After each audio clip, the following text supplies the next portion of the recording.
Moving on to the Express, and today the shoddy vetting wheel turns to Labour. Yeah, so this is Labour suspends candidate ahead of general election over pro-Russia post.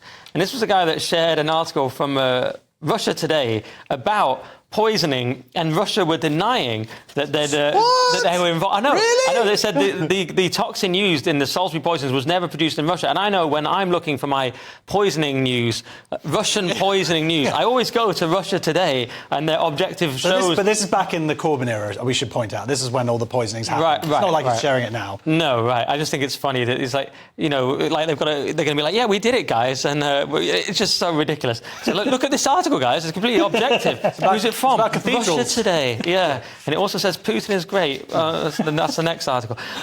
So, yeah, apparently he also said something like the real issue is that right-wing Jews in the Labour Party and outside the party object to the fact that Corbyn is a consistent supporter of Palestinian rights. So it was during that rather ugly He got that Corbyn bit right.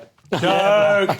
No, I mean, what's interesting about that is the way that was framed, and going through all of that and seeing that stuff at the time, that wasn't the issue that Corbyn was a consistent supporter of Palestinian rights. That's fine. It was how he was a supporter of those Palestinian rights, i.e., he's friends with Hamas, Hezbollah, they're his buddies. It was a bit wreathy. Yeah, it was so it's not that you can support Palestinian rights. I support Palestinian rights, but you just don't do it in an anti-Semitic way. Anyway, that's the old news. Let's move on to this stuff. I think this is interesting, Paul, because, and I want to get a little bit cranky here myself, wouldn't it be cool if they deliberately had left him in, this is up in in Scotland, if they'd left him there, knowing he probably wouldn't win, so that just a week or two before the election, they go, oh, look at this stuff that he said. He's out of the party, and then the Labour Party gets to look like they've cleaned the house and they're getting rid of their cranks. So this was quite a quick action that they did. Shows that they're not who they were 5 years ago. Now, I'm not saying that is what happened, but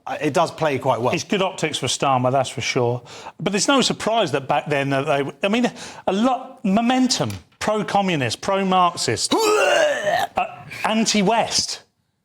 Of course, there were people within the Labour Party, elected Labour Party, that thought these things, that would have been pro-Russia. They would have held Russia in very high regard, and they would have lapped up all that sort of stuff. So the fact that that did occur, we shouldn't forget. No. We shouldn't forget, because Keir Starmer himself backed Corbyn. Now, there are so many puff pieces about how he did that because he could foresee the future and he could get himself into power and then he could get rid of the Corbynites and then he could bring Labour back. And do you know what? It's panned out that way. There's no way that's what he planned, though, because I just don't believe it. OK, well, he just went with the wind. That is what happened. He seems like a clever bloke, but we'll see.